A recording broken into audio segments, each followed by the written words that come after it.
Everyone? Sexy? Sex before again on X. When I was Gambia, but sex before and after. Yes. You just no. Why? So we are going to sex abeda honey, but we came out to be because just. Buli omu yava mu sexy we bagamba. So please stop making yourself holy. No, I just asked the question, is sex better before or after marriage? No, for 280 comments. Then yesterday another question. Is it better Biblically or after? Biblically it's better after marriage. Nenga it would be before. The person is boring test. Ngangumamba nagamba for better for worse.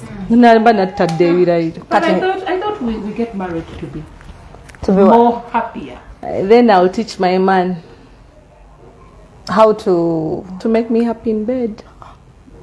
Why you know about that? Muntu okigiriza omuntu omukulu. Ogogwe mukwano. Please touch me here. No, I don't feel you. Please touch here. No, now here. You know about But I've seen men like, okay, I don't know since childish of the world, but I've seen a man. Nagamba as I will not cheat on my wife. Can we give the change a gala and call it? Baba like time she doesn't know anything in bed. Baby steps katumai wana baby ati sijagamba kaba what na try to do this like I love the sound when you do this. Oh, okay. That makes sense. With men, I don't know kat with women obana fe tukirizibwa. Okuyigiriza omusajja in bed.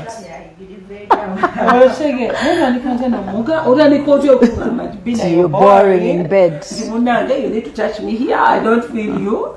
I have a belief singa manjigiriza msajja nzogamba no mwola malaya. Malaya. In fact, bakutana malaya true. Bakana mwana malaya. Onjigiriza otya. Nakanga ngotano kagane baby ngatokaaba. Bamekaba bakukabira abo. On your side. So you have to be very careful. And then I also asked what are those things you should never talk about on a first date. If you go on a first date, whatever date it is, whether it's a romantic date or ngatali sure. Bintu chibatayira kuogerako. Olinga akubuziza whether questions you shouldn't ask or even talk about. Waliwo emuje nalabye noza Bajjo ya blandarinze eyokutubulira abaana n'abakazi. That was too much. Like too much info for one. You can't stomach it. Anyway, means things which are personal. I don't see myself opening up on the first date. Because you're not sure. Yes. Mukwano first date guba bulimba bwerere. Obo ina kulimba. I fake it in fact. First date. You fake it? First date. Mandi kupima. Opima nsawo ya musajja. Obongo we. Obongo. First date what? I think body count shouldn't. I wouldn't want to talk about a body count, but I think there are men who ask me how many men have you slept with. How can I answer that question? Like I think that's what was akasamanya tino wasasude bill nguvira. Banya mugamba 20. Ugoliwa 21. Ne natukatula obongo bwe like obomanya okay. Well, no, I don't see myself meeting this person again. In your mind to prepare yourself. I'm like, oh no. Because how can you ask me how many men you've slept with? How am I supposed to start counting? Oh no.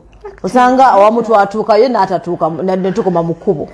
Someone said, "Wala kosa protection sibabala." Atera yande kemu shia. Abala bana bali skin on skin. Skin on skin. Mukamba. Yeah? And I ain't got change. Or maybe to be the person in your You can't ask me about my children on the first date. Whether you have kids. We are like so first date in Jagalo being to be so open, bine gulu. In fact, even now we're on the marriage na joto chimbuza kolo nako. Tukola wewe kuba simu ekiro okuba simu ekiro nesta kwatanga omanya you're married automatically. Ishegeza dodo ya nonoza nyo. Sikunonoza, meanwhile, I think it's the way, let me tell you, I think it depends on the date, first of all. Number one. Number two, the guy is wadi. Tell me about yourself. But if you tell me about yourself, it's the first day. To aye to nkanga new. Ngamba ngaba yogede ngamba ko first sugar coat kokatono. Ugambe, I'm a father, I'm this, I work here. I don't know I'm a businessman, period. I'm a father, period. And in later. Process by process. You are safe. Can I just imagine, Bina, if it was if you tell me that you have 10 kids? Was a banging that wow. Bina, is it just me? Customer going to send a first date. You don't mind. You're like, let's eat. We eat it. Tuna wakubantu baganda nonya banabaneje yahu mene abawe bato. Abe send mulimo abalanga maze jagala drug lord jagala we bato. Tajja kwagala lawyer. Kansa abereyo. Wekaza akulaga sente ogabebera tujala bibiri. Profession chi abantu abalimu abakodo. Bakanso baloya nange bangamba baloya azabo. Ate osanga omusajja wa boda boda nga kwa sente okusinga nali mu office. Banagamba baloya sagala pogera konyo. Baloya temugaba. Bani abalala dodo. N'abasawo tebagaba. Ambu n'abasawo tebagaba. Nyagalagezako kukebera ndabe wange. Ayinza okugamba gino mire panado. Namukuwandikira natakona za panado. Agamba quick recovery. Sekeza omwana bwabagame muno bwa sick. Sekeza but bit of oba mbasiri sick in most cases. Mbanjagala gwenga go musajja financial boost. Yes. I personally, when I'm broke, you fall sick. Oh my God! So I'm not the only one who loves money. Bali ba mbumirachi. Bali njagala sente. Mukwatako sente. Yes. Buli chimu. Money. Sente. Naye ate kati. Wano bagamba chaba. I'm trying to open. I don't know what's up. I don't know why I'm not. I think it's just my phone. Yeah, okay. This other one, but is either the Airtel network. Ndabi. All right. Kansime, Christian is saying you guys munyumira. Hi, Kansime. Derek Nisima mbu speak Luchiga Neda. Tumwe sijire Maxim ndihanu wandegea ngoma nyachera ruhama ntunga Sharif Segna no clear. What does that mean? Babazi Aisha is saying accountants are also mean. Bankers. It's true. The tellers, but those ones still they don't even have it. Oh, they don't have the money. They just work in the bank. Tebabugaba naye nabo tebabulina. Nenga accountancy yani gwe nawulira accountant neda ne wano tutayina guy nga akola naffe naye nga guy nga ali tumanyi nti alina sente akalo yafuna ekizibu tugende ewuwe ne tugamba yii guy n'ennyumba nga temagana naye nga akamotoka kavuga nga naye yeekubako enjawulo. Pana dating such men nedda of dating omuntu nga naye yeekubako enjawulo weewuunya. Tebalina. Abasama tebalina sente. Imagine abadde nansi musajja watu wa mukazi watu. Abadde nansi. Akasente kajja kukononereko. Tebagaba. In fact, abasamba South Africa temunange bo bakuba bazi. I don't use but like they don't strain a lot to get it. Yes, okay. They can easily splash it mubala. Bajagula emyengeje beyi bichi bagambe, oh, you had a good night, backdropping, still they long story short basama tebagaba sente so ababalinze babalindidde bwerere balinze bafumbirwa do you know what they do mbu ajja making sure that nga bamanyi bali kumpi kujja they start vibing yawo media noga mane gayali serious ka towards baba banyali kumpi kujja mungako ate nkugamba babanyi bwenzija mpangisa nyo Airbnb kati okusinga okono na send and I always pay for that 1 month jezemberawo why don't I ochirabo otya nenzija ne kuwa sente za rent also sente mekana mga like 500 nakatwa chisija kulya wajja sente waziragawa tebabera nazo akusasirako 1 month yokka olwo mbanjagala Asimu abuuza, so which kind of guy is dating? Which kind of guy? Tubamanyi. Which kind of? Tugenda babagamba. Mugwa bamanyi zosima. Nze mamanyi. Mulaba aba basajja bekatwabo. Aba bahaji abaina zihadwe eyo mukatwetwe. Baina zihadwe baina sente. They splash money. Bana katugenda kutunonye bahaji. Mune na ewanse yomugambo kiseko. Walo msajja omu. Walo lyagera nagamba yagala oilo naye nga abana bwengula ne product yeraga. Mbu he bought a product worth 100 million naye nga yakkirire ewanse y'omunsokoto. Mu kiseka market omu. N'abagana ne balinga waloza tasasuta ina sente. Ogenda okujja yajayo bibanda bwebiti. What? Nenga so tunonya abo mu kikuubo bahaji. I think aba spare. Abo. Negba yakale nnyo oluzungu. Ojja basobola yabatulekera. Ka love y'Oluganda si nyangu. Love y'Oluganda emenya. Namu ku accent. I know love y'Oluganda banange emenya. I say I love y'Oluganda. Someone told me Nkusubwa. I was like, meaning as in, I miss you, right? I'm like, okay. Nkusubwa. You just say Nkusubwa. Nkusubwa. I miss you Nkusubwa. Nenga omanyi waliwo n'ekigambo ekyo kukigamba I miss you. Naye obeera otegeeza ki? No, you know like most people use that word I miss you. N'omuntu munaye ne yeetegeka. Ogenda okutuuka ng'oli munnange ate tayagala kubala mabaati. Kyandibadde kirungi oba yatugamba. Yali King Saha. Kyandibadde kirungi omuntu. Nogamba the part you meet me miss. Do you miss up? Down. My food, what do you miss? Naye bw'ogamba Nkusubwa. What is it specifically? Is it the hug? Singa namubuuza ekituufu ky'osubwa kubanga that one was too big. Oli n'amanya nti munaye you're missing a wallet ye. Najja nga jjuza. Ono agambye abasomesa baavu as well, they are only smart but tebalina sente. That's the problem. Only ministers be bagaba wamu n'abagagga. And they use our money. Waliwo minister. Is that tax? Nga tagaba sente? Yakikola.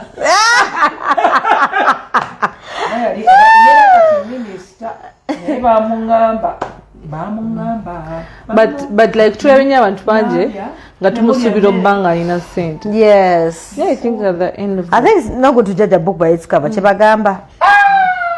Tandise okujayo obuntu bwa Bajjo. No! Balo dem relationship. Mama teba mfana na Bajjo ngamba ndabi. Ambano gena nenkola surgery, it's impossible. No. Bajjo ino mchana n'abaana. Bajjo ino mchana n'abaana. Okumuleka kola surgery. Nedda. Bagena ati babanga buno mutandise omufana na bagenda kola surgery. Please. No. Munaye bulifu nange bangambye mutandise omufana ne mutunulira bwendi. Nolanga nazo fana na Bajjo. Wow.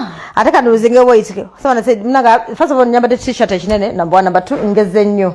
Naye tugenda bikola ku weight yange. I can do anything with my body. I can decide to be like a balloon. Nengamba kakati nepisemo omukankoye kati kanzireyo. Mujja kuba bulungi. Mujja ku omuntu okugenda baluma ku weight yange. Nze mbagambye, you leave me alone. I will eat and I become like a balloon. Womala ngomuka bagufuwa munga nzirayo nga ndoze kirwadde kiwonye. Mujja kuba bulungi ze munesonyiwe ne weight yange bw'atatudde mu face z'abantu mbunzimbye mbulogera mbu nenkogga nabirabye neŋŋamba kati nga sirina budde bw'abantu bannange nze nga ndi mukoowu no, this is my body, sweeties. I can do anything I want. Era bwenzuka kumacha nga ndi katono, that is me. Wetika omubiri gwo nzawanga muguleke. Mama, tulina face ya muntu motudde. Ati nange binsobedde. Sina gwe ntuulidde. Singa badde akutuddeko nga nkumenya. Nandigambye why sajja mukazi mumenya. No muntu gwo nze njagala abantu bagamba ogeze ngontadde wanteeka ku kikopo ky'amata. Nga like ogamba okendeze then okendeze ekikopo ky'amata. Tonteekako tompadde mata tontadde ku kikopo ky'amata but you keep saying ogeze. Ngeze banange lose weight banange ntudde ku mata mago. Mata magange. Ebbuto lyange likulumira wa. Nze musasa. Many people who have not, that's what they say, heart depressed people hurt others. Kakati. Bitter people.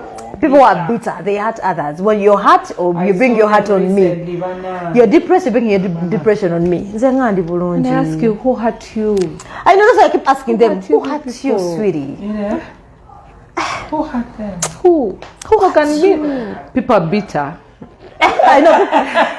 Yeah, people are bitter for real. Bitter. Like na kola comment man in most cases when you bwomutunulira ayogera netsa kikukwata. Yes. No gamba bambi. You see, me with my boss, I've seen bitter people. Yeah. Nga newo ogenda ku account oyo muntu awadde ate no social media. Bana mama wanedembe because me a person can blast you and mazimada no again and you be like you can never sit on the same table with this person in 1,000 years. Inze kugabi someone can make a throw a comment. No gamba let me check on this person. Sanga he or she is better than me.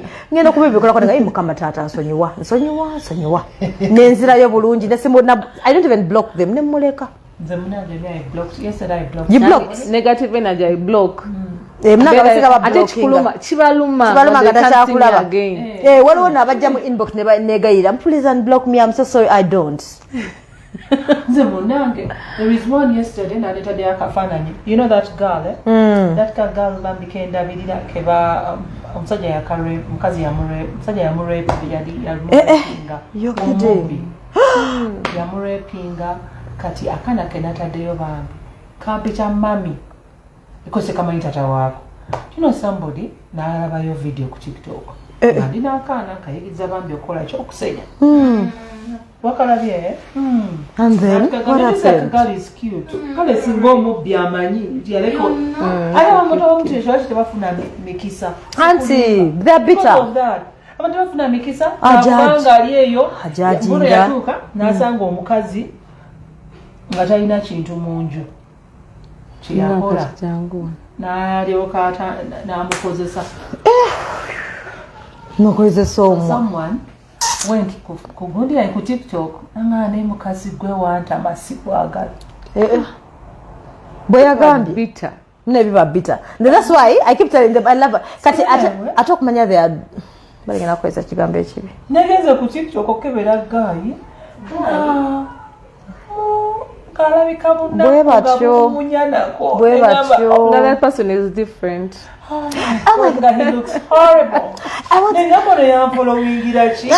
know. Olinga talika. Banange ekibuto. Banange yengogezenya. Yibanange how do you look like without makeup? Yibanange towanyumye. Ngamba okay. Ngaba Kangende ndabe byayamba omogena genda gayi mukama katonda.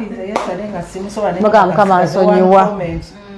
Naka blocking zenga sikategera. First of all kali weird. Kafana bona banange aba throwing insults babi. Abantu ba social media. They are bitter. Like ugly like them.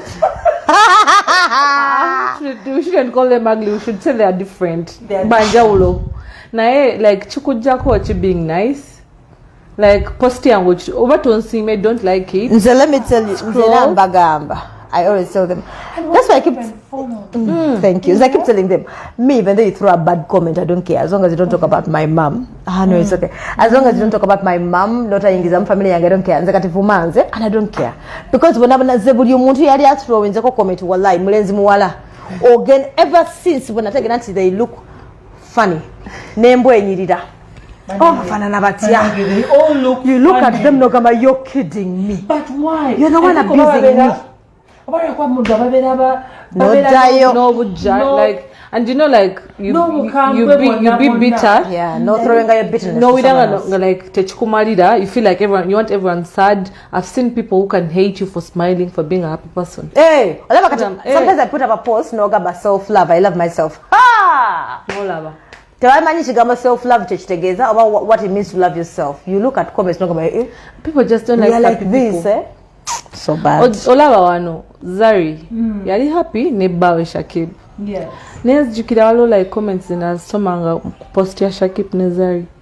But you guys mwewe emirimu. Balema mwefula busy. Gamba nekati that's why yesterday yabagambye nti bannange. Mpozi yabagambye nti bando zabagwako. Ate mukyavumanya yabagambye nti mpozi. Ena comment yayogedde ngamba otyo gwabasobola. Up to now. So you're like man. You're like chiba chikujako. Just oguze data wa 5 instead of ogeno liking a video boyagala. Ogena gatamu ne omuntu kotayagala. Oyombe. Nze bansesa. Mbute mukubye nnyo. Bana abantu abavuma. Engeri gye bafaananamu babeera n'obusungu bungi ne butandika okubeera nga bubafaanana ku feesi. Like I want someone to tell me what do you mean by beauty? Then there's also better bitter. You guys take water, hydrate. Yeah, you need to stay hydrated. And Mukazi. Anyirida. I know good day. Oba cameras zaabwe. No bufaananyi bwabera baliwa. Bambi neda ogenda n'olingiza n'ogamba waliwo n'ogenda n'ogamba okono ne bwanvuma itsoke naye bannaye bonna nze teri yali anvumyeko ne ngamba okay nganyirira tekiriyo nze kankubulira always go there it can never be okay ne ngamba you're kidding me nze kati nze even laugh ne ngamba this is how you are bibine biko bibiyamba dodi kunze mtula no god kamoleke and nalabako ko umuntu still that person wasn't beautiful.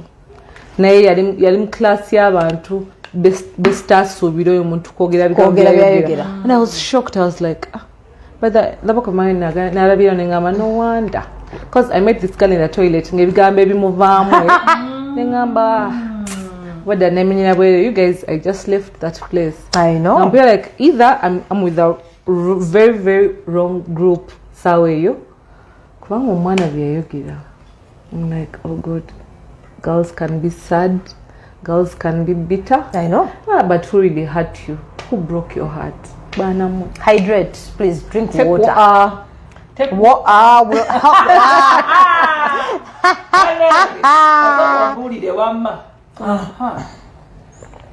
Neze nenda bakagambo. Bakata bachaland bichi. Land surveying. No, not land surveying. Caveat. One for trust movie color. Have you land caveat here to call. Caveat mungambe byebichi. Nze mungambe katula bagwene dodo mugina kwegatta mugule property mu info trust. When mugula property eyo then you guys god forbid you break again oyogere ku girls. Already. God forbid. God forbid. Nemwechawa. Genda ku relationship. Okay, atandike example epya okay, katudembuto. Tudembuto. Nze ne ex wange. Omwami wange oba gwenafuna. Twegatta buy a property. Tumala kugula property twawukana. Twawukana nsajja isoko mujira mbwongo kutunda.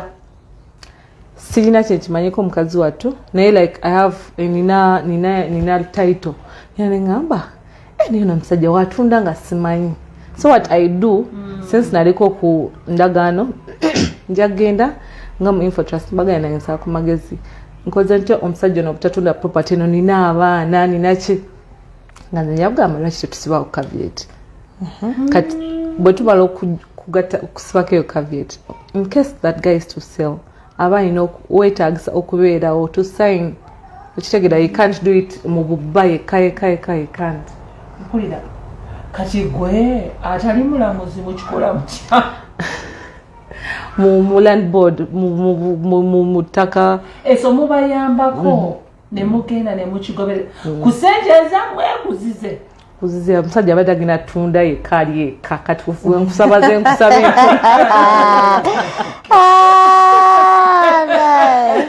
wenkugamba like but it's not even that costly ogenda mwewakisa omukyala aba muzi council musajja ono simwesiga omukazi ono simwesiga ate abakazi naku zino abo bayaye bazibu kugamba yaye bazibu batya omukazi yali obaawukana ekisooka omujjira kutunda property n'omusajja alina right agamba akatuteeko caveat so if you're to sell it will take you can't sell like nga siriiwo at least mumanya tuba tulina okikkiriziganyako yes we sell it kiwato ngema afuneka ati ng'abasama bali mu kibuga tebaagala kutya sente zituwa naye abo abasama kati tukoze tutya okubeera nga tufuna ettaka kati nze kyembagamba abaana bagenda kunywa omwenge omufu fake alcohol nabirabye mbu like Uganda tetulina na azul waddala ya azul nembimanya baguyita batya ogwo omwenge segumanyi naitaga oba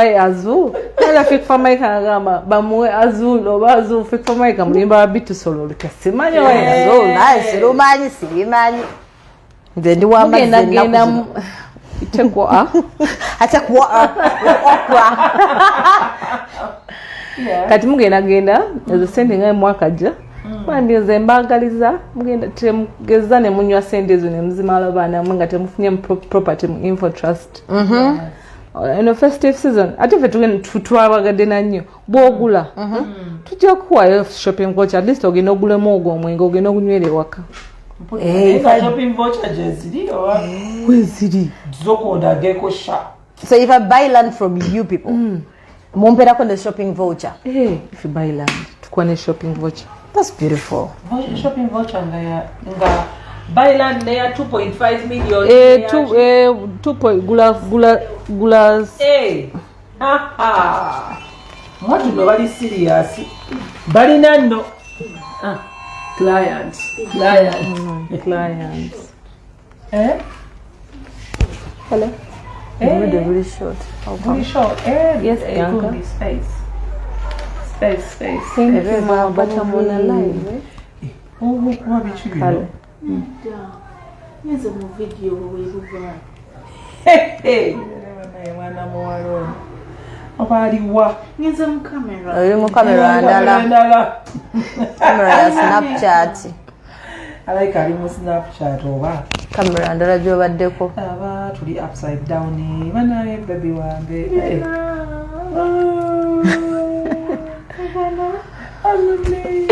Tuli upside down.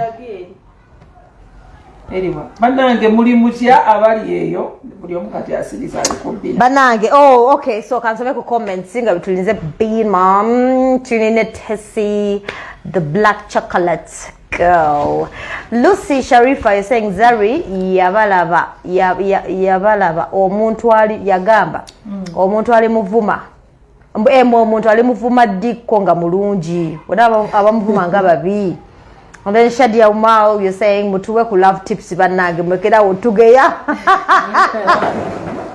Mubaga ku love tips Pius tumwijuche, you're saying eat well. Kathra program nothing to do. Biatu sukako. Raymond Kawesa Dodo Bajjo. Bajjo mukuwe uwemba simwagala uanje. Amwelako ne chapa. Ogenda mumpelako echapa cha info trust. Katika soleta kastoja na kale to Raymond Kawesa kazi na bawa plot ye chakasoro maiba chino tutuze no kwifa transfer oyagala Bajjo ampe kutaka echapa ngatonda sibula ngatonda sibula mukwano abanga ndalirengedda mugundi ogenda sibula simede yakose twandi sonze wano gundi boss lady junior saving scheme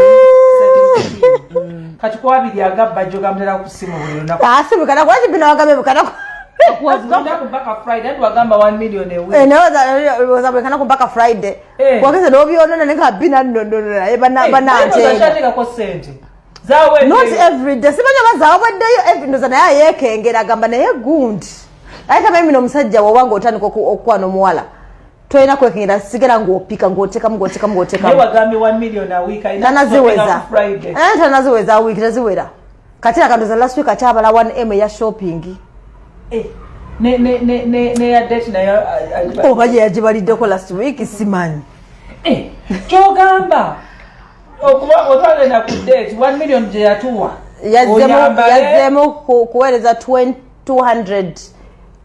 Today is Thursday ku Tuesday kati Monday sina kinafuna lero Thursday so what pozi ayinza okuweereza kakati juka tubala 1 million every week bwe kimulema nga tukita byangu nnyo bintu byangu kintu kyasi kweregana nansi kati lero Thursday Friday katulinde tulabe Kale singa balateekayo 200 singa byanguwa singa byanguwa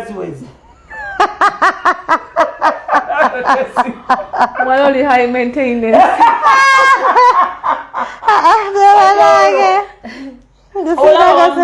Kukundi wano wabera saving akomeka era kale wanalekera kati wabera okola otya atujja kola yebati kakadde kakuwa buli mwezi sula nga yabiti nga buli mwezi wano mu saving apply okusavinga that is nice oba kola what tukimanyi Bajjo alina sente azina Bajjo okay si your best friend or Abitex Baina mbo ebivula okuva covid lweyajja tebyasigala kyekimu basigala kyekimu neera kirabika amabanja ge balimu byejo yagala okusindika omwana tu wamma batulaba buli lwogula a plot of land mu Infotrust Property Consultants ofuna a gift voucher eya 50,000 shillings nekyo sitamanyi taka lyonna kutandika ku 3.5 mu Infotrust ettaka lyaffe erisingayo bwalayisi ya million 3 n'ekitundu so nawo nira mbale mu abamba 5 million and above bonna this festive season bonna ndozolaba ngogenda shoppinga nga you get your money ndabanga embuno mataka gamesi ga chapa mbuganda gano naye abaana abo babijjawa benawulidde balimba waliwo omusamu omwe yangambye Bina naye onsindika mwabo abanga chapa Infotrust tulina ettaka eryekyapa tulina ettaka ly'endagaano ekyapa kyaffe kitandikira ku million 2.5 ku 100 wow mu Infotrust then ettaka ery'endagaano litandikira ku million 3 n'ekitundu eri 5 ku 5 mu different parts wano mu Uganda tulina ku Kwema Road tulina Bombo Road tulina Masaka Road tulina Kayunga Road so sweetheart ensawo yo yekweyimirirawo oba ogenda n'ogamba ery'ekyapa kitandikira ku million 12 12M naye abawala b'ennaku zino mpuliddemuka pere kombe eri 12 naye mwana gwe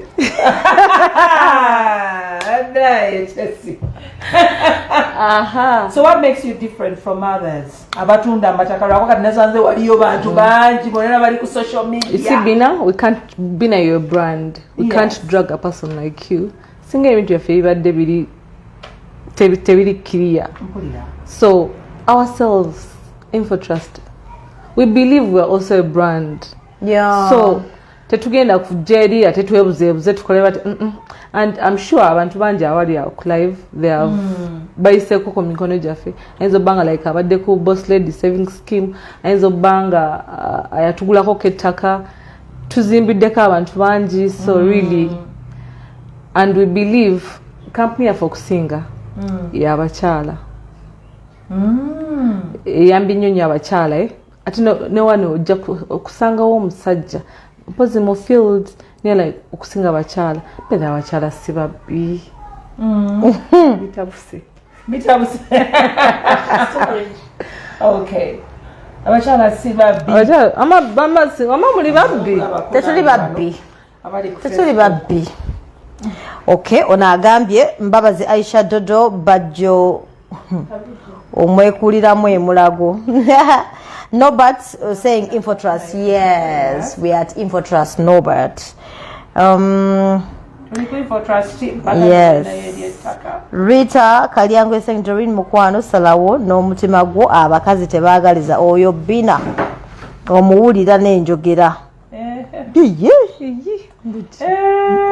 Mbumukowu ndi mukwawu ndi mukadde bibichi bane neza basa sana kuvuma obukadde kati bamba ndi mukadde kikulumirawa botogena kadiwa perfect unanga nsekabenda ba comment muri bakadde and I'm thinking I'm like guys I'm blessed mukama chanku I'm blessed abala bakugambye ozino mutatuka ku myaka jange bamugambye ono ali ku myaka egyokubenda nga yegayira ne gayo muwasa ali eyo yewanda you see people sad and people think Bina people think like yegayira gayo kuntwala mbufumbo ani yagamba achievement bayo aufumba achievement ani yagamba njagala kugenda mbufumbo. Who told you that I want to get married? Who told you aunt ani yakuchikuteeka muti no kubera mu marriage? Like mbatu nendinga look at these ones. Dewe ntukweka ido myaka jigenda. Ogena kutoka bambi mwagale. Oberenga Bina mkwano go. I'm like please take a chill pill. Mwe mugende mbufumbo. Womaje oli ngoli happy. Abaze katonda. Ate bali. Take a chill pill man. Osanga oyo na please. Kwe bali. And then the Bambi, I think they think we're not gonna mbufumba or check is now I'm a woman, but when mbufumbo I've achieved mfunye degree kati. Obe yachi, I don't understand. And I'm like, so you guys you think we're not gonna mbufumbo? Ngina kwekera okukula, ngina kuba ntya. Ogenda kwegera baja ku ekitiibwa. But respect. So marriage comes with respect. If you're not married, you're not let them remain with respect. Wow. No. There's certain managerial jobs that you so they're not married. You see African mindset. You guys want to do what I'm not of you know.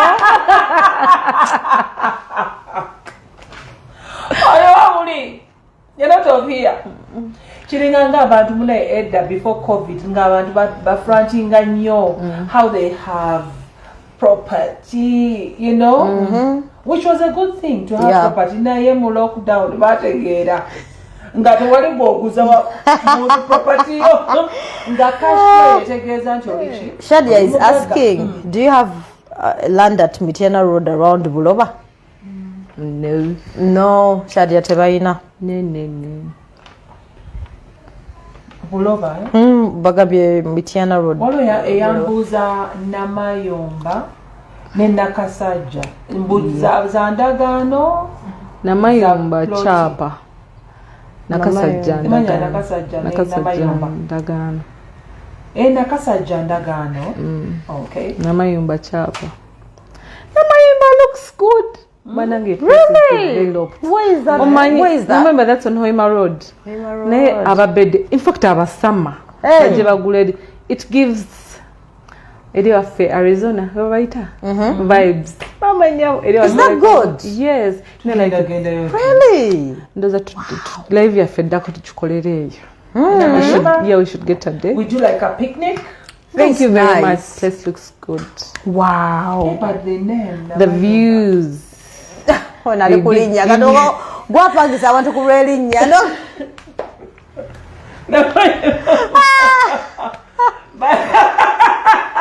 Bina was Bina, what I told you last time. Ngona oguleta kamwe to be taken in mind. Ogamba accessibility edit amagudo galigata views zidista kati the sawa zino. If I'm to buy a home, like I want to enjoy okuteka chenangamba amaka. I'd really look at views. A view. Kubanga like but ntude nyo mchibuga. You guys nkulide mchibuga. You want to breathe. Yes, I need some space. I need to be somewhere. Like wembanga like I'm going home, it really counts. Those drives when I'm going home, like mpitawali I get nyoma choma. You see that beautiful vlog Joteno Kola. Is it called a vlog? Which one? The videos you'll be taking, like on those trips. Yes. So you guys, the road trips, and olava, tulabenyo abantu bawangalidde wakati mu kibuga n'akula azadde abaana nabo bakuze still akyali 5 mu kibuga. I think bwe mbanga yenze I wouldn't be happy.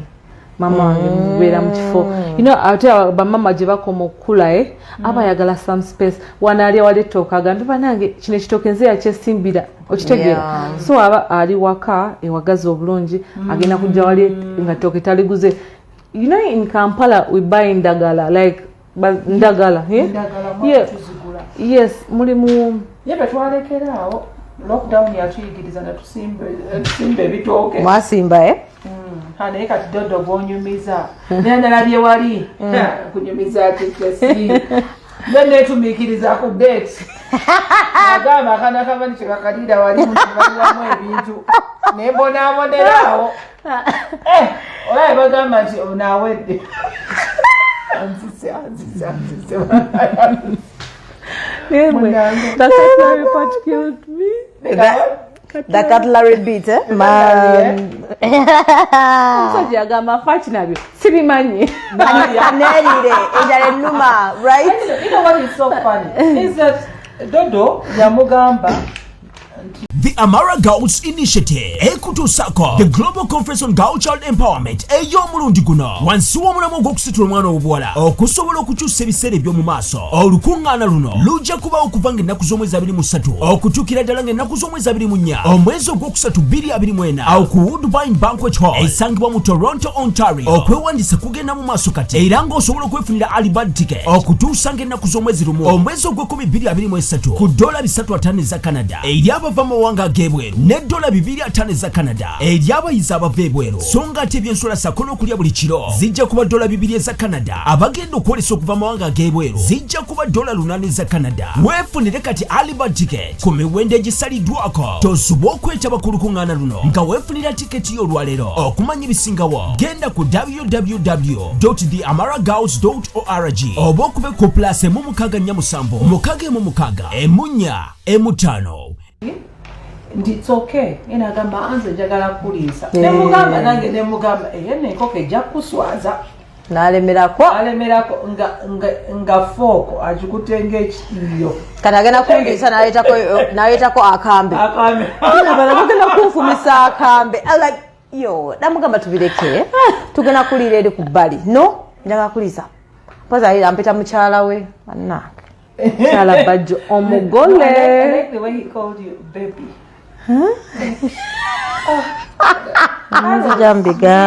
Bajjo to call you baby. Then I like also the Bina. God mulide. Bakusachanga Bajjo akusasudde. Yalya. Nkugambye manyi abantu abalidde. Tekuliko olaba kuliko MTN sanyu simanya sanyu ezayi mundaye tekuliko so namba kunsa no but the truth is let's start looking at the highlights of that the highlights Kale, before you go to the highlights of the day they're asking you, do you have in Bulenga mukono if mukono, yes we do have in mukono. Bulenge mukondo bulenge sorry mukono bulenge can you read them the numbers to call for consultation Kale wandikao tuandikira okay sina nakusharing hold on 774 322 305 noti musanvu nya 322 noti 5 ate bw'ojja nga kati during the festive season tebeera ofunaku osobola okunegotiatinga nabo mpozi kyemanyi bakutwala osasula ez'amafuta naye ate bw'oba okomawo ng'osasula ploti bazikuddiza nene kundala enamba ziri bbiri hold on naye wetunababulirawo tuli tebajjewani kale tuli ku Infotrust Property Consultants tuli Ntinda ku Semawata Road. Okay, another number 0709 981 937 kanji dem noti musanvu noti mwenda munana emu 9-3 kati awo osobola olwako kati tulina ettesi naye ze nnamba ezo kasita ozikubako kati they'll get to tell you wa gwaliyo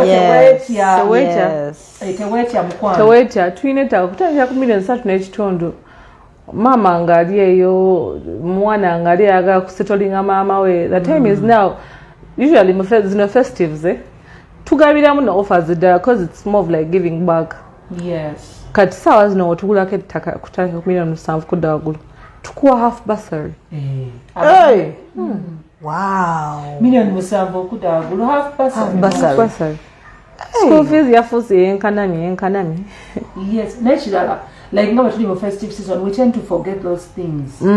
Naye ng'ate bw'obeera nga bakwada half bursary obeera omanyi nti gyeri. Ekirala, do you know that I liked one of the things that I liked about Bajjo? Namuwulira ng'ayogera sebo financial statement ye CV. Naye at 33 years ebintu ebyo byonna yabijjawa. He's 33. He's 33 years old. Nangankuze. Bannange baali bakolanga nkola gwe yagamba alina ennyumba z'abapangisa. Yeah, he said he's a landlord. He's the events whatever company or wherever byakola. Yes. Then there is He also said something else. he's a businessman. I don't know what business. He talked about what else. He said 4 things he does. Yes. I think then I was like, he is Bajjo is a landlord. At that age. For property consultancy.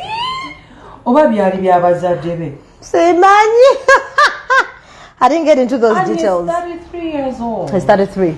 But how do you deal with somebody ali ng'osanga ye buli kimu kiri ready? Ngali already established, like if it's a guy. Will they value you? Nga gotolina impact kati kobeera oyagala kukola otya oyongezaako bwongeza. And you know, men ababeera bati in most cases, you know, they be even arrogant. Abala tulina kyomugatta. Babeera narcissists. Yeah. Abala aba like tulazaala. Yaba yagala omuzaalire period. That's all. That's your job. Zaala. Wama kyo lwaki yakugambye abaana basatu. Onaga Baana basatu. Naye n'olubuto olusobola obbasi. Baana basatu nga bayita wa. Neda, not me. Abala basobola nesinze. Mama, me, I'll be a surrogate. Thank you. Honey, please be.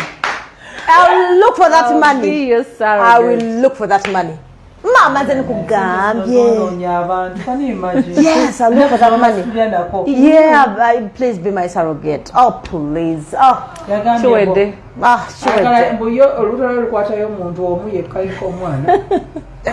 No mba nkuyambe. Now, how can somebody want to have 11 children? Kumbe a football team in this day and era. Well, first of all, the fact that he can even take care of them, that is okay. Waliwo abataswana balabirira. I've seen guys nga ye aina abaana tabalabirira from different women. Yes. Naye tabalabirira. Naye nga yagala kwera n'abaana nga abiri n'ogamba obalabirira koddi. Ate mbeefula mbu bali loving baagala nnyo abaana. I want to bond. Nja kusamba omusajja. But what's a forever bond? Forever bond ebyawa. When is the right time to introduce? Introduce what? Omwana. Eri kitaawe omupya. Kitaawe omupya. Kata otesi yaizo tugamba when is the right time? Each time mbu yeetaaga okwogera. We have seen people who introduce like bakesanga. You're going like first date. Okay, me have a kid, bichi that first date, then the second meeting. Yeah. Omusajja ogamba ntwala akokonkole kindabe. I wouldn't second that. Omusajja omulete mbaana nga like things are official. Nga they are official. Cause ogenda ku introducing abaana ogenda komawa. Osingano uncle. So after we walk down you know, like abasajja abatu, yes, it's better that way. After an introduction, God, like Nancy and Nene bategedde. Yes, this is going to be your next dad. Because I've seen cases, like yes, my single mother, musajja kwanye, like after 2-3 times you've met. Omwana omulaze uncle. Anti bayita ba uncle. Uncle number one, omwana. Kids don't forget. They don't. After some time, I just go, oh, mommy, only uncle Yansubiza, and be like, you know what? I broke up with that guy. Some good months ago. Kids. Tola ko like bagamba nange nasubiza abaana obugaali. Omwana ajja kujja uncle agambe perform very well. Nja kugulira akagaali. Omwana asome. Holidays wezigwerako nganze n'omusajja twaya mu Canada. Omwana ajja kungamba mami sabe bantekamu expense yakagaali kubanga mba nina okukagula omwana nga yaketaaga. Ngambe uncle yakakuwadde. I don't want to break my kid's heart. But uncle wasuubiza. Oyo uncle nambemu. Omuwalaze uncle omulala oba ogenda komawa. Yeah, I'm thinking let things be official. At least n'abazadde bamutegedde okuswa ate omusajja abanga akwagadde naye aba atya okuswala mulimu ebintu ebimbi ajja okwerekerayo obuyisawo obuvundu ajja bufuna wabuteeka ng'akwagadde naye obuzibu I think we rush this man. Bwe mba ndi single, I'm a single mother, I tend to kulaga, I'm like, nze obusoko gye waka, you get. Someone can do anything to get into your pants. Ono kyayagala ki? Kugenda okukyala is really cheap these days. Million bili okukyala kuwedde. Kuyagamba kankukolere. Namala nadduka ng'atuuse kyatuse naye nze ngamba mukolo gigwere ddala gyonna gigweyo. At least bakuleka bagambe ndi single mother naye yafumbira. Doreen was right. To do what? To do what? Dodo was right. I don't know my man can do anything. Oh, Bina. So kind of tell me I got carried away and I was like, oh my God, back community, that is so sweet. Those are everyday things. That's what people think with Nepal, but I don't care. But men, I know my worth. I've seen it all, Bina, and I've heard about it. He's not the first. But Bina, manyote babeka bakamfukamirira. Odona chikoze mu camera. Bina, you're joking. No, like that cannot melt my heart. He needs to work more. Let him research. I know researching more. He's a man. Okay, thank you. Namukuba migo nawe. Vao. Tozwaza. Limuka. Nanja mukuba kujemenga. Naima nyogenda kubamo obanyo kame baba cheese. Oh.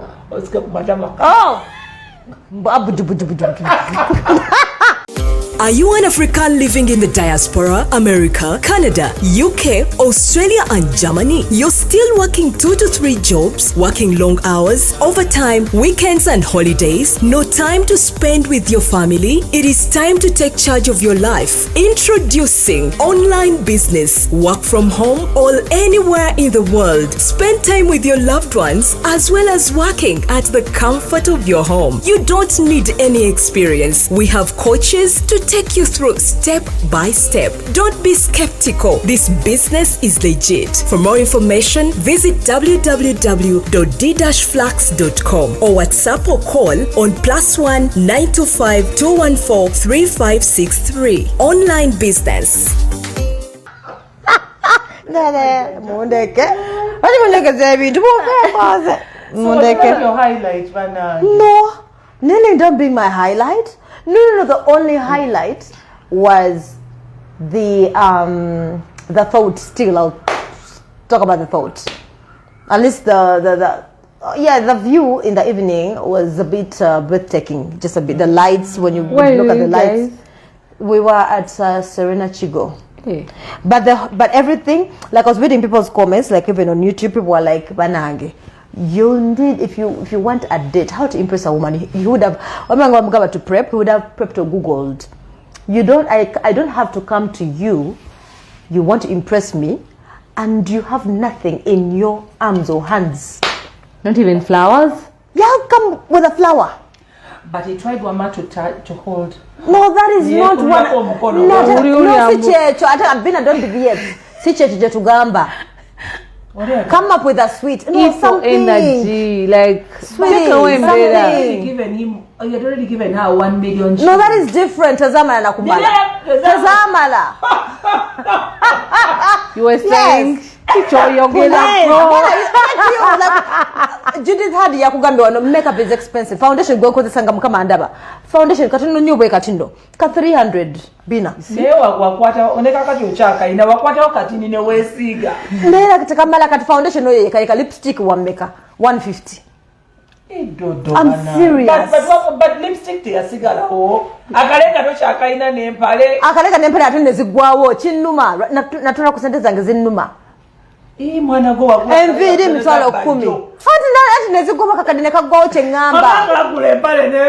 Babira bakulive. Yes, babira kulive nakagoteka. Buza test kakatechi. Kakande is useless. It's not money. I don't care what they say. Never bavuma. Bajja kuvuma bakowe. And she knows. She knows what M is useless. And see if you've been in money. Very like useless, man. Ochitegera oyinza ofuna kakadene oyisa ko nogamba kampito konguleyo ko iteko ko supermarket bichi. You go. You wanted him to carry something. Yes, so that he would. Number one, that is the just those small things that you ignore. Katinza kankusanga ngalisi gokuta akamulibwe oti. Even like a small flower, whether it's like a small sweet or a chocolate. To me, that's like Bambi. Yageze zako. You give it to me. Yes. Now there, I'm like Bambi. He did his best. Naye katine kusanga ngate ngalonsa. You want to hold my hand? Where are you taking me? Come with flowers. Mukazi atwale flowers. Then they hold hands. Hold my hand. But there were two, and then there were 2 petals at the table. But were they mine? For the restaurant? I know you want to be on his side, but no. And then, Kale, you want to hold my hand? Yeah, 2 petals. On the was never no zagamba. There were two flowers. And then another thing, Ceci, you know how it is. You okay? He tried to pull the chair. Maybe amuleba kati yaberanga jisi emtebe ate kati this is it. Sinzo munene mujja guma wait tujajikola ko tumumanyira. So now this is the seat. I thought he's supposed to do this. Then you move in. I move in. Then he brings it out and then he goes and sit. So now he did this. Nakola batinga sinaba nakutula ninga baba ninayo twajidwa. Anga nene fixing ninga bakatutule. Kangende. Romantic movies. I know, right? You need to do that. To impress me. But you know kubera. Ekitegeza nze nalaba yali agisikoyi oyitsobola okutula. Jessica ungire. But now leave the foundation. No, I have to put on the foundation and lips. No, this was where I was making a demonstration. Okay. All right. Mama blouse nengezeza nyunga ningachi mama kale just blouse chingezeza tiribagi. Anyway, so now leave out those foundations and lipstick and be you and real. But I'm real. Foundation and makeup doesn't define me. Wasomera wana manya. Wow, that dress was expensive. They don't know. And actually, people loved that dress and dress even the beautiful. Shoes. It was beautiful. That dress. Christmas in no. Y'all need to learn fashion, please. So, foundation and lipstick and whatever doesn't define a woman. So, Jonah, Namanya, if your girlfriend makes up, doesn't mean that imbuteye feeding. No. That is a woman thing. You're right.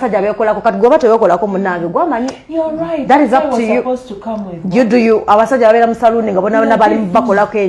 They know what they were saying. That is still making up. So John Pius Namanya to leke mukatono. Make up or whatever. Like rich men are not romantic. Men are not romantic. Rich men. Oh, some of us say rich men are not romantic. But actually, they flaunt money more. But that's their romance. Nabagamba. I said it. People wanted to tear me apart. I said that week I need 1M. I work. I didn't say because I work. Do they know the car you drive? Do they know how you do they know how much I spend every day? A particular amount of money. I can take care of myself. I don't need a man to be complete. I don't need a man to be complete. Where have you been all my life? Sweetie, I don't need if you need a man, munangefuna n'omusajja bera n'omusajjawo. No, when was 15 najja kumulyango gwe ngamba kitufu ndibye. Awo nja kutegeera. Nenga sinaba kujja kukonkoda kumuli. And I'm serious. But that's the you need Bina, what does it take? Bina society chekoza abantu tochimanyi. People have made mistakes.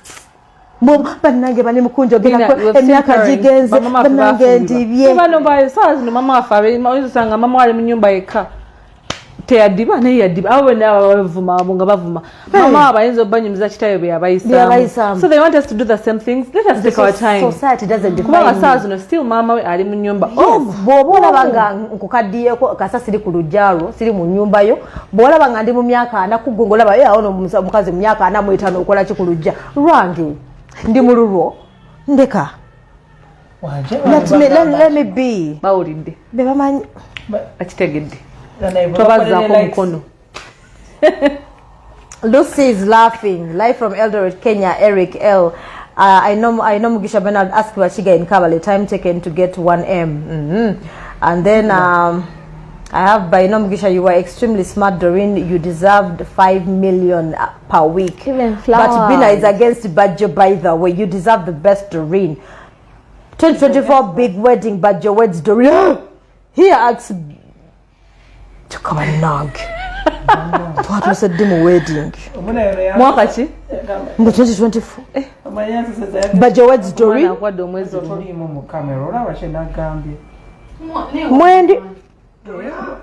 Mwendi nera bano ne chihipu nchiraba wano. Mbune chihipu. Chihipu nchiraba. Antwana bwe vaako tezikulaba. I think it's your network. Sirimba. No, like for real, eh? What she's doing is where matiza. Sikwe matiza. Now that's self-love. That's why I don't need even a man to tell me how beautiful I am, because I know how beautiful I am. I don't need a man to tell me banange. So what? Or inoko chino nche manyi nchina. Kati kati chembuza. So what? Bichi gundi byabadde ino kola. Actually, the first, you know, like there's something even talked about. First impression matters. But he stood up. Did you notice he stood up, Ngoja? And there were loopholes. There were loopholes. Until I'm picking water, Achicho ina mongalo to pick me up. Hey, but couldn't he get? They normally give people flowers. You get exactly. See? Once you give her flower, that's when you do mufidi musi vitukangako. There are some romantic guys who do that.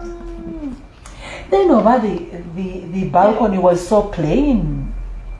That one is for over the organizers. That one Bambi, you can't blame Bajjo. Oh, like becomes I don't know. You see, what would date when about our Pinterest? Katukaminga balinganga like shower. Table for two. Yes. Candlelight beach. Bana ke no gama mukama mpayo mwana wa Lucifer. Mwana wa Fire. Ola namanya amalunjo gaita basajja gamu mukama.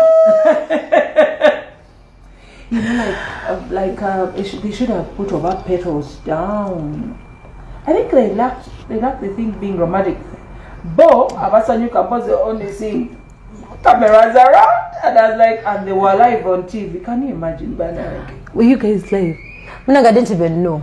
They were live on TV and on what? Crazy. On Facebook. But I was told it's you asked for it. No, I told them they need to record. There's a difference between recording and going live. That's why I kept on asking Bajjo, why am I seeing people laughing and hearts wichi? And then he was distracted. Now that's another thing. You're distracted. You're saying teba wulira. Then after they contradict nagamba between two people. You're already contradicting yourself. How can you be distracted on your first day of meeting someone? Someone has said, let me give you my time for the first time. Don't be distracted. Phones off. It was Bambi too open. That was another red flag. Why? Why would you be? Don't. kati kukabe batya. Thank you, number one. Number two, like don't like you're no, because you're overstuffing me, Bina. Like give me a little bit of yourself. That's why I love proud men, you know, just a little bit. Proud men. Oh, honey. Proudy men. But in a subtle way, not to pour up a bit of proud, but just proud men. How was the perfume? Yeah, did he hug me?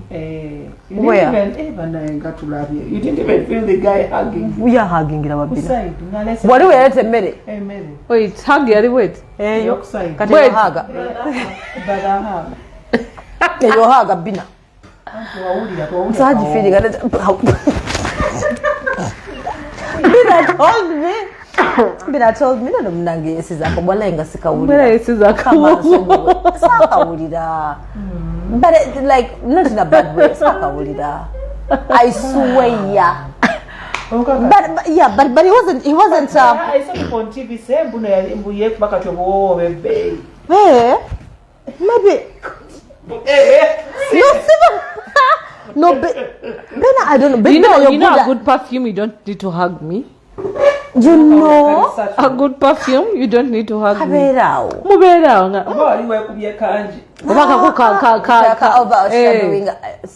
Honestly, I don't know. Bina go awulira. First day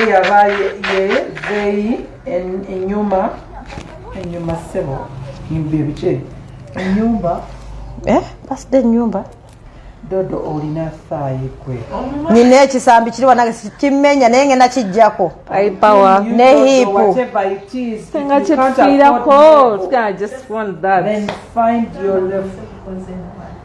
Kadodo kepa kanyo kaloza kakabinyo muna ndi wakabi Daniel. Oh sweetie chinyuma you come into my world ndi wakabi. Oh my goodness sweetie bwampale Daniel bakugambe bate gubakutani bwambale Daniel ndi wakabi sweetie. Then yali ategeza chiwe Osaga childhood crush. Yabana nakitereza ku date yagaba mbiyali mbuluzungu lwamusobako mbiyali agategeza long time crush kwana mugawo gama childhood crush mbiraga sugar mami wo akula mwina kakati omwana yagambye 3 bwaba yeyo na yagambye 33 you're not believing he said but people who know him say it's true he doesn't simenya gamno byali akula mbali bamwetega balabanga baina different yabyogera ku live yabala baina different intentions because of the money and stuff yafuna mangu sente I think yafuna mangu sente then I think abalanga I don't know balongo no, it's only one pair Jaina he's a salongo yeah he has a pair of balongos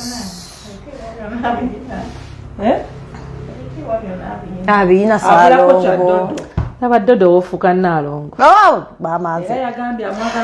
Jean Cora Peace, you're saying I'm team you Dodo, whatever it is. If you can't afford level, then find your level, man. Thank you so very much. Ndakimbaga bamuhaba kubendulu, nemukaba, nemugira, chepakachi. Yebanage kugenda kwa abageno kusa 10, 12, 15. That's your level. Now kakati level ngatokera jisobola. Nzeka kambere nzeka ne wendi bandibye. Story ndaba kumunyango gonga ngababula kitofuna dibye. You can't afford Bibire K. You can afford me, it's okay. That's why they keep saying, dating your class. Oja kutunda buli chimumbu oli ku level zota sobola. Take your class. Be comfortable in your class. Dala certainly nze waliwo kubeera ng'oyingira mu relationship naye ng'omuntu waliwo kunyiga biwundu ng'ayitawo buyisi panya. You can't tell. Bina said mbu simanya emyaka jali muja bantu abatali abachezula. I don't know, but I think sometimes it depends on the years. Wala walina mu 40s ngabachezula. Men can shock you. Yeah.